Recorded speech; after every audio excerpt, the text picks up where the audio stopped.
Today I am joined by Caleb Gedemer, who has been playing the Pokemon TCG competitively at a very high level for a very long time, and he has had an amazing season today, which we will talk about, and we'll also discuss the new cards from Paldea Evolved, selecting decks for major events, and things like that. Hey Caleb, how are you, man? Hey, doing very well. Thanks for having me, Luke. Yeah, absolutely. I'm excited to hear what you have to say since you've been doing so well, and not only yourself, but your whole group of friends that you test with. You guys have really been just taking down these tournaments.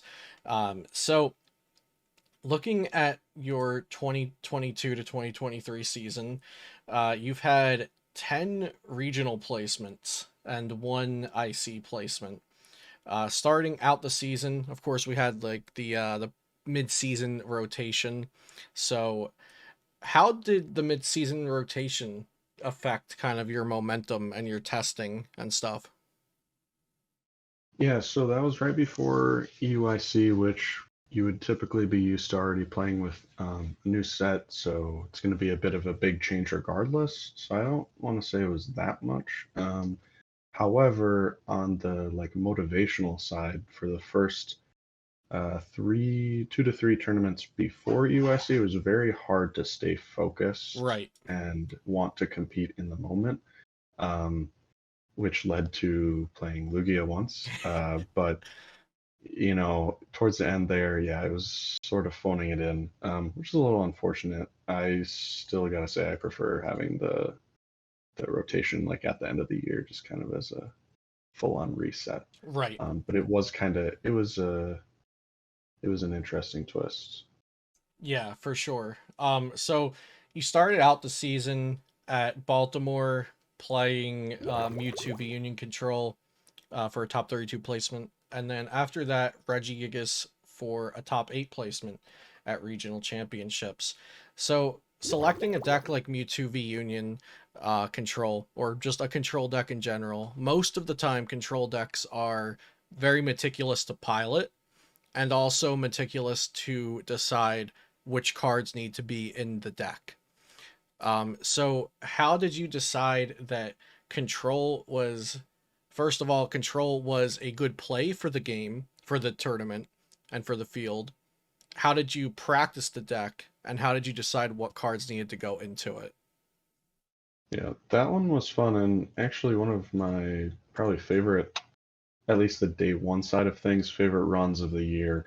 And I wish we could have done better there because going into that tournament, I said right away from post Worlds that Path of the Peak and Mewtwo would have been a game changer with a lot of its unfavorables coming from like Empoleons and stuff like that. Um, there's another reason, but that's a main one that comes to mind. But anyway, Path really changed the deck. Mew was the other reason, just making Roxanne Path a really strong out to the deck, which was kind of a bad matchup. So really just, I mean, having Path in the deck there just kind of completed it in a way. And I wish we could have gotten at least top 8 there, but I really choked on day 2. I started 801, and I think on day 2 I went like 2-3 or 2-4 or something. It was not great. Um, Definitely a lot of mistakes, and then just some unfamiliarity with a few matchups, which I wish I had played more. I'd been doing most of my practice for that tournament against just Mew and Palkia, Mm-hmm. and kind of disregarded Arceus, which is part of one of the decks that I did not do too well against in day 2. Before the rotation, there were more control cards we played with, uh, and that I think was kind of like, I know Sander had some success with some other like offbeat wall decks, but I think that deck, the Mewtwo deck, was really the closest to what I kind of consider like a Pokemon control deck, kind of like the Infinite Loop or whatever, Mm-hmm. um, that we had all year. So didn't really get back to doing that at all this year. Outside of Orlando, we played a Wally sort of deck. But yeah, that was a good one, day one. So what made you decide, like, what makes you pull the trigger that control is the play? Yeah, for that one, it was really just that you beat Mew and Palkia. Those were the main things at the time. Felt like Path added a lot to the deck that made the Mew matchup much better than it had been previously. And that was just enough right there. We do use a super secret special spreadsheet Mhm. that kind of gives us a read on what is positioned the best. I'd like to say shout out that Azul is one of the best like metagame readers going to tournaments. So that's a really big part of that. I feel like since we always have really strong reads on like what will be the most popular decks or ones that we really want to beat and things that we're willing to take a loss to, and then just kind of getting that power index score, if you will. Mhm. And definitely for that tournament, Mewtwo was the top there. Yeah, yeah. So that's cool, and I'm glad you mentioned that. I'm kind of a spreadsheet fiend myself. Even when I'm not attending events, I still like to try to guess, what decks should people be playing and what decks should I have played if I attended the event. And that segues nicely into the next event on your season, which was Utah. Uh, because Regigigas was an incredible, just like, okay, we'll play this and have good matchups kind of deck. Yeah, the that came together the week prior actually in Peoria, or maybe it was 2 weeks before, and one of the guys, Kid Stark, got ninth, so we weren't able to start off with a top eight with the deck, but we were very close. I did not make day two at that one with Reggie's. I had some really bad play in the first few rounds. I shouldn't have tied some games that I did. Um, but for that, to be honest, I didn't really like the deck after that. But I think it was just super punishing if you weren't playing quickly, or I don't know, like your advantage is the good matchups. So if you're not getting wins against them, then you're not gonna do well. And there were some good matchups that I should have beat.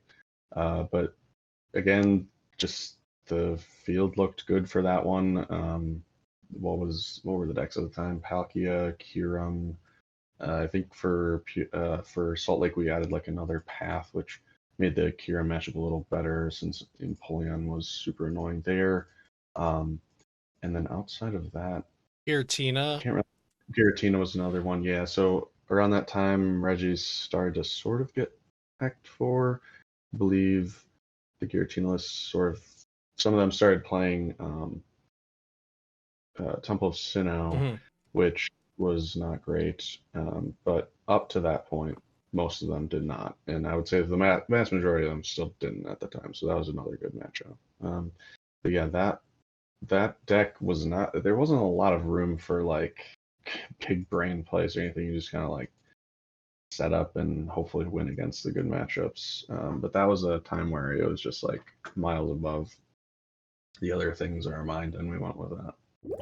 So, looking through your complete tournament history, I can see that you don't really have a problem playing the perceived best deck sometimes, but you also switch up your decks a ton. You don't just stick to a deck just for the sake of sticking to it.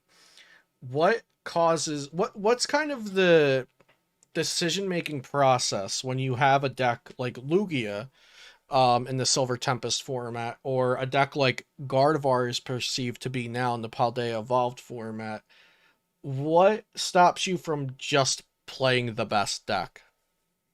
Yeah, that's a super good one. The good example of this is going into LAIC when Lugia debuted. Our Lugia deck had a Zero Aura in it, which I'm not going to say was like great or anything, but that just kind of like shows the mindset that if we were going to play that, we would have tried to have a favorable against the mirror Hmm. match. It kind of depends on the deck. Some mirror matches are like very skill intensive, but the ones that aren't, like, I still don't really think Lugia was or maybe Right. even ever will be. That's just a deck that I would gravitate away from because literally you're going to lose 50% of the time. That's assuming that both people are playing well, which isn't always the case, but I like to assume the best because that's like the winning mindset. Like you're not gonna. I hear people say a lot like, oh, everyone is bad. I'm just going to play this because it punishes bad players. That's bad. You're selling yourself short.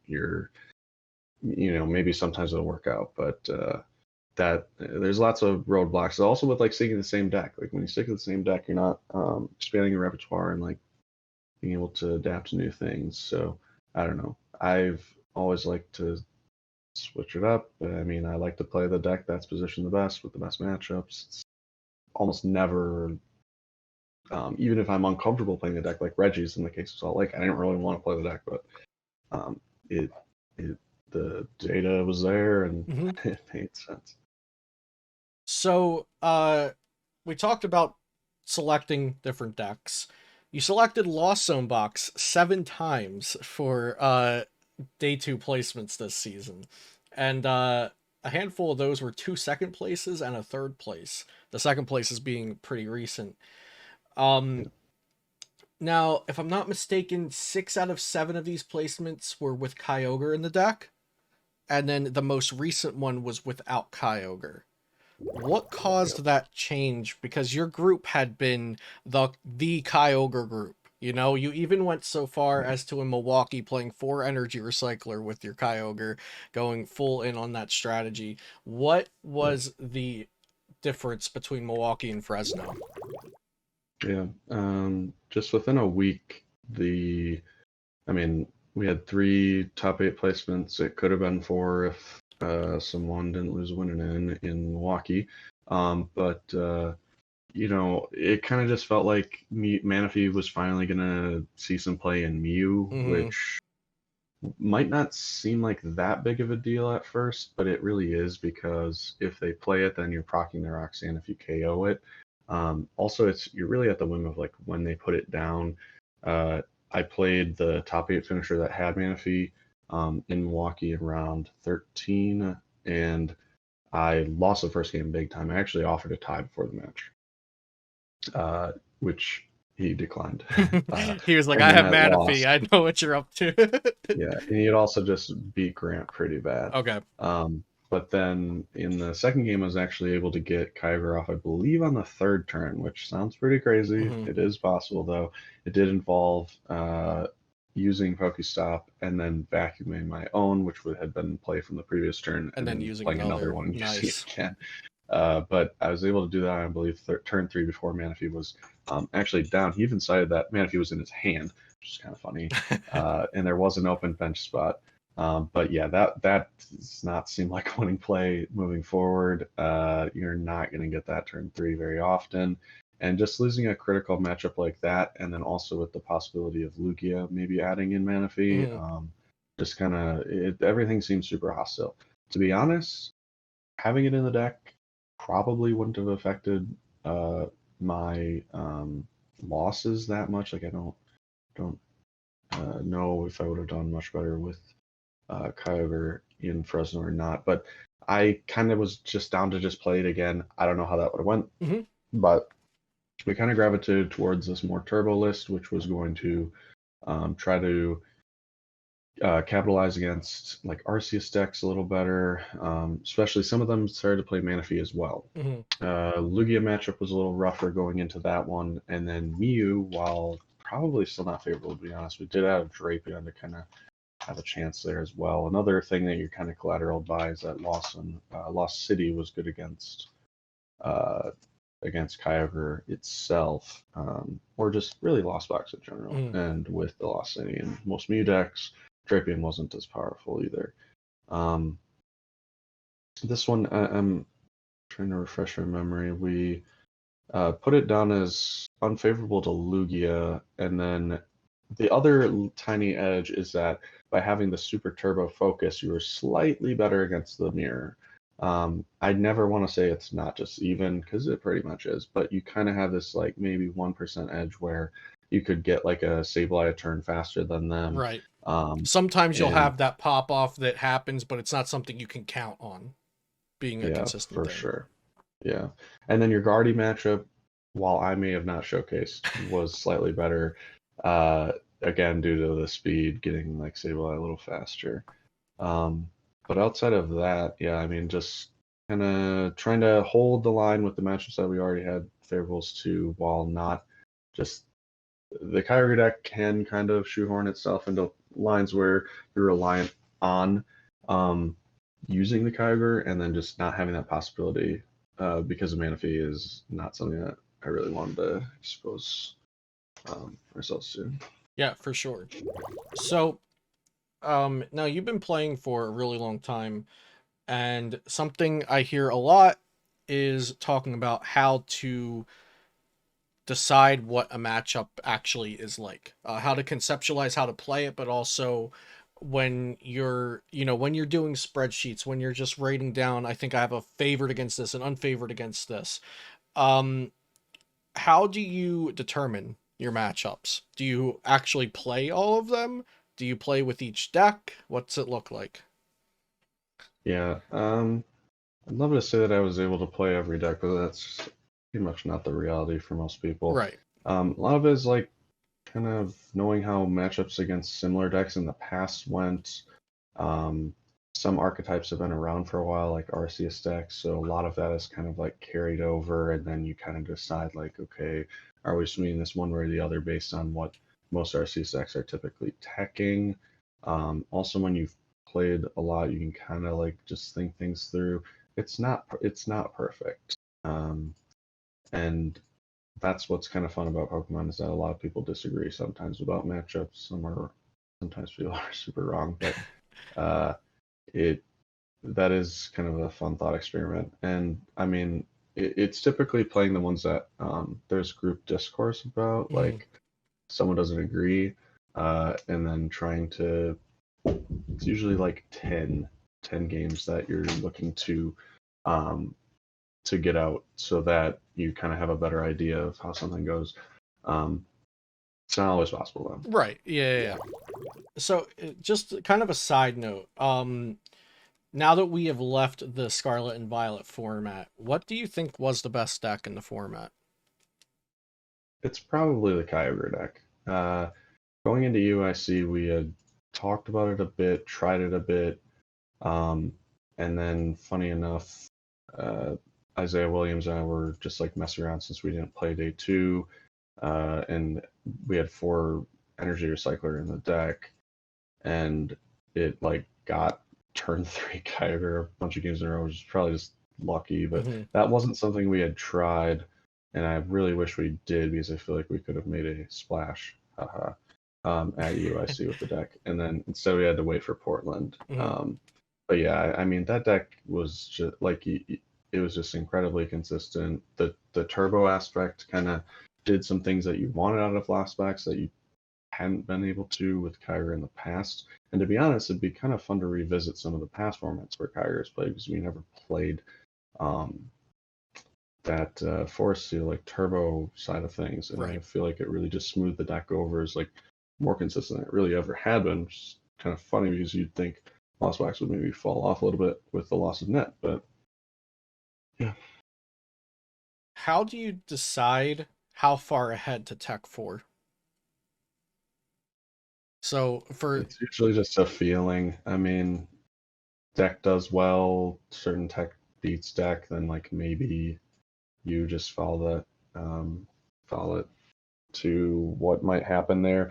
In the past, there's been times where people like, oh, you're gonna put in this tech, and then this tech comes in, this tech, and I just feel like that never really happens enough anymore. It kind of did in the past when tournaments were smaller, Mhm. but with the player base being so broad, and I don't know, I'd love to hear people's opinions on this, but like how many people are considering techs, like even just going into a tournament, it can't be more than 50%. Yeah, And I think even 50 being is that kind of that's the large. case, yeah, it probably, yeah. Especially for And something being like that, NAIC coming up. That's going to be oh like yeah, for 2000 sure, masters or something like that. Crazy.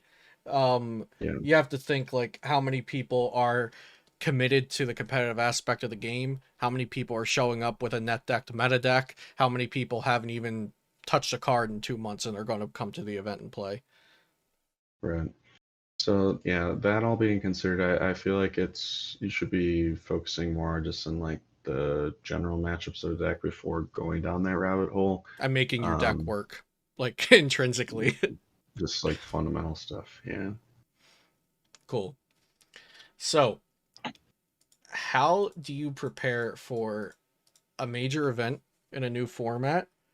Let's use NAIC hypothetically. That's coming up in a couple of weeks. It's going to be the largest Western event ever. And we have a brand new set, Paldea Evolved, which people are pretty excited about. There are a lot of cool cards and a few cards that are definitely good, more to still be determined if they're good.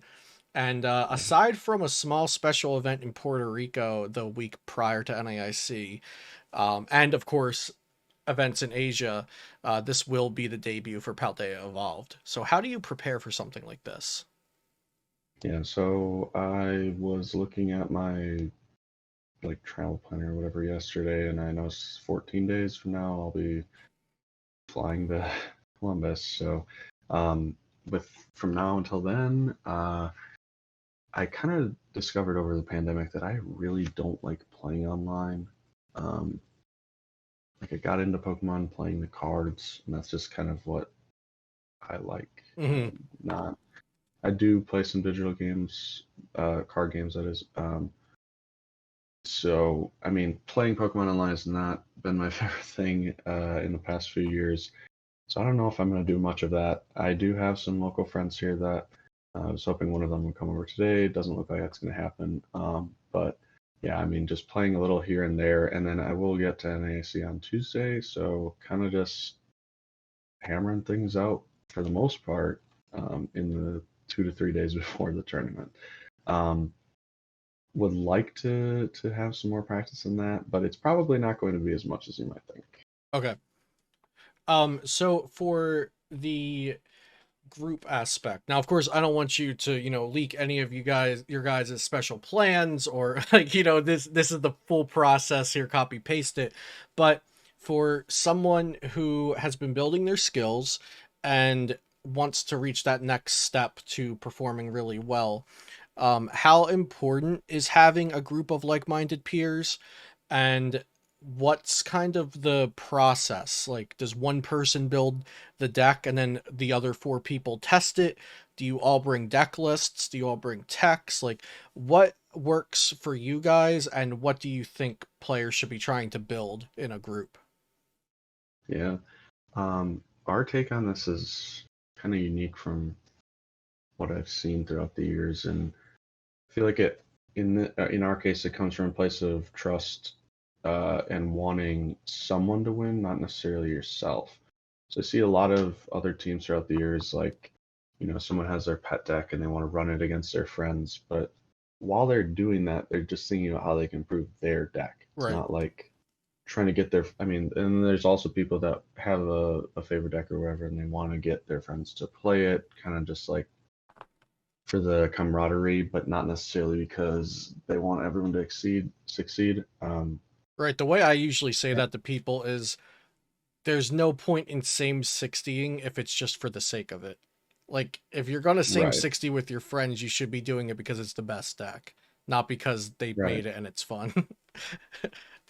exactly. So, kind of the understanding is that we're gonna have the same list of cards for every event, and sometimes it won't be like that 100% agreement, but we're in this together to try to get one of us to win the tournament. And like I said, that comes from a place of trust. Some of us play more than others. Some of us stream usually every day, so they've played a few more games. That doesn't always mean that they'll have a deck, but I feel like we all kind of have a unique take on most things, and it's just kind of like a calibration from there. I personally bring all the decks, so like I have the decks, and they tell me what to make, and then I bring them, and then we play. Um, uh, some of us have kind of gotten attached to certain decks and tried to bang their head against the wall until it works, but I mean, there's always a little bit of a give and take with these types of things. But our commitment is, you're playing the same. We play the same deck, and it all just comes from that place of trust. I don't. I've said this to people like some of my local friends, like, "What are you playing today?" And one person's on this, the other's on that, and I'm just like, "Well, you guys play together. Why couldn't you come to an understanding?" And I just think it's different. goals for tournaments. It's different takes on things, but after doing this with some of these guys for many years now, this has worked for us, and we're pretty committed to doing it moving forward. I feel like it does take kind of a lot to get to this point, though. Yeah, absolutely. I was just So going to say, you guys aren't just a few locals that banded together and now you're winning events. You have all been playing the game for a long time. You have infinite knowledge between the group. Uh, a lot of tournament experience, testing experience, deck building, metagaming. I'm sure you all have different strengths and skills that you can apply and lend to the group. That leads you to be able to say, okay, this is the best deck, and we're going to make the 60 for it. Which is probably what's keeping the other groups from being able to do that. They don't have the reasoning or their logic to convince their group, this is the deck we should be playing. yeah, I can see that. So moving into NAIC, a couple questions about specific cards and or decks to round out our discussion today. So right now, Gardevoir X is kind of perceived to be the best deck. It was argued to be one of the best decks prior to Paldea Evolved. Henry won Milwaukee. Tord got second at EUIC with it. So it had really great placements. Probably wasn't as dominant as Lugia and Lost Box. Now, for you, do you think Paldea Evolved really plunges Gardevoir into the #1 spot? I've got to say I do. With the games that I have played, the Iono is really good in the deck. It also gets reversal energy. I'm not as high on the like reversal box type thing. I just think reversal energy is a really good like damage mod for the baby Gardevoir, if nothing else. Yeah, I had So Henry on the channel last week, and we were talking about how it kind of just replaces Choice Belt almost, the reversal mhm. energy for the Shining Arcana Gardevoir. Yeah, definitely. So, I mean, Iono kind of does two things for the deck. Like, it's a really strong consistency card for it pretty much the whole game until you set up, at which point you don't really care so much about having a draw supporter. And it also addresses Lost Box, which has kind of been the worst matchup. Again, don't look at my games against Gardevoir for that. But it is a bad matchup for the deck. And Iono isn't going to be like the death of Lost Box or anything like that, but I think it's going to push the margin of Gardevoir versus Lost Box much closer, which is kind of what the deck needed to get to like that #1 spot, I would say. Absolutely. So, my next question is about Giratina Lost Zone. So, Giratina Lost Zone was maybe the best deck in Lost Origin format. Fell off pretty hard when Lugia came out. And then in the Scarlet and Violet base set format, I feel like North American players had a lot of hope for Lost Zone Giratina, and that hope was misplaced. We saw, I think, like, there was a tournament, I don't remember if it was EUIC, but there was like a dozen Giratinas that made day 2, And and they then they all like didn't were do all well. top 128. They were all in like lowest bracket possible. But now Jet Energy came out, and Super Rod came out, and Iono. Do you have any specific thoughts about Lost Zone Tina with Paldea Evolved? Yeah, I mean, I have pretty much hated that deck for a long time, but I think it's definitely in a better spot now. The thing about it is that it can stabilize and then still present a threat post Iono, like they need to KO the Giratina, Hmm. whereas the more like squishy Lost Box will need to reset its board pretty much every turn, even the Dragonite version, because it'll get KO'd and then you Right. might need to claw it back and so on. Super Rod helps the deck out quite a bit too with the like dual energy types and all that. But yeah, I haven't played it yet, but I can definitely see why it might be the best Lost Box deck now, surprisingly enough. Yeah. The Jet Energy really makes a difference. And that, I've yeah, started testing with it because you can just go second, you can Colress, Flower Select, Jet Energy up, use Abyss Seeking, and you're 5 in the Lost Zone. yeah, that's Next pretty good. next turn you're guaranteed almost 7. So yeah, I think Giratina is wherever that the hopium was coming from in the last set, we can just bring that back, but now it's a little more accurate, I think, for current set because of the jet energy, the super rod, the Iono, that kind of stuff. Um, Yeah. so last thing is now that we have some shiny new toys to try, Gardevoir gets better, Lost Zone Giratina gets better. We have a couple of new decks around, Chi and Pal, and multiple variants of that. Even some of the lower tiered stuff like Ting Lu, Meowscarada EX. I'm sure people will be experimenting with those. Probably not at the higher echelons of play because I think they have just a little less inherent strength. You have to work harder with some of those decks to actually win. Um, will Lugia V Star, Mew V Max, other Lost Zone box variants, are those just going to fly under the radar and just the meta game forgets about them? Or are we still in the same format, just Iono's here now? I kind of feel like it's the same format. Lugia actually gets the squawkabilly, so it can like stabilize its first turns a lot more consistently, which is pretty cool for the deck. And Jet And then you Energy. could Penny, right, and Penny and Flash can still just discard them out of play after the first turn. So I mean, there's that for Lugia, and then as far as Mew is concerned, the Spirit Tomb does come out, but I don't think anyone's gonna play that, so we'll see. It's so bad if you're just not against Mew. There's not really anything else relevant Yeah, for it. it's good Maybe against there is. Lugia because Lugia can rely on Luminion V. Um, It's but if people are playing Squawkabilly, they can just rely on that instead. true. And then Baxcalibur, I've played a lot of that against like Gardevoir, and it just is not winning like any of the time. So definitely need to try some different variants of that. But if it can't beat Gardevoir, I'm down on that. And it's kind of a bummer because I don't really know if there's a new archetype from the set then. So that's a we'll end on this, what you just said. Is there a point in playing a deck if it doesn't beat Gardevoir? Or I shouldn't say beat. Gardevoir might not have a awful matchup in the meta of discovered decks, but if you can't go toe to toe with Gardevoir, can you be successful at NAIC? It's already been on the rise, right? Like it Mm-hmm. was, I think, 18% at Fresno. Is that accurate? Something like that. And it's kind of like a pretty easy deck to pick up. It's super consistent. There's that. Um, so I would say, yeah, choose something else right now, but that could It change. could. It definitely could. And final question, same thing for Lost Zone.